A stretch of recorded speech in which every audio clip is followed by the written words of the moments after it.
وانا من وجهة نظري ان اوروبا خدت خير اللعيبه دي. انت عارف انت لما يكون عندك لعيب ويبقى عنده 35 سنه و36 سنه، فالطبيعي انت مش هتبص له في اوروبا بالنظره العاطفيه اللي عندنا.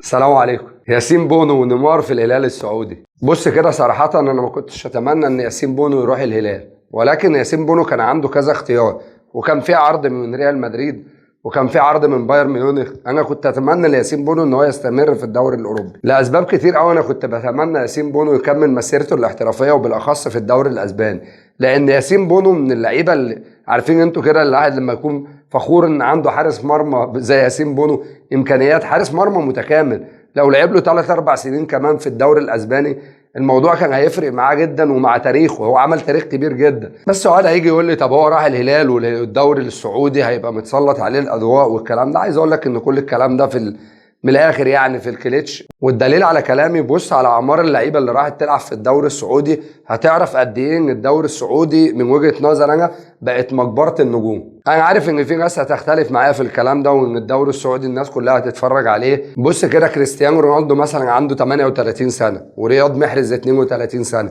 ونيمار 31 سنه، وبنزيما 35، وفيرمينيو 31، وهندرسون 32، وسيديو ماني 31، ومندي 31، وكانت 32 سنه. وانا من وجهه نظري ان اوروبا خدت خير اللعيبه دي. انت عارف انت لما يكون عندك لعيب ويبقى عنده 35 سنه و36 سنه، فالطبيعي انت مش هتبص له في اوروبا بالنظره العاطفيه اللي عندنا. مش هبص للعيب ان ده مثلا لعيب عندي وطول عمره عندي في الفريق، لا، انا عندي عايز اجدد روح الفريق. اوروبا بتعتمد على الكره السريعه والناشئين اكتر من الاعمار السنيه الكبيره، عشان كده اي لعيب عايز يريح بدني بيجي الدوريات العربيه. وكان في تصريح لجوارديولا قبل كده قال لك ان انا عايز ابطل اللعب في اوروبا، لان اللعب في اوروبا بيبقى عليك ضغط عصبي كبير جدا وبدني، وعايز اروح الدوري القطري عشان اريح نفسي بدنيا. فالناس دي مش هتمشي من اوروبا غير لما تكون قادره تدي الكوره بتاعتها الطبيعيه للدوريات الاوروبيه. فانت ما تروحش بخيالك بعيد ان الناس دي رايحه الدوري السعودي عشان ينقلوا الدوري السعودي في حته تانية.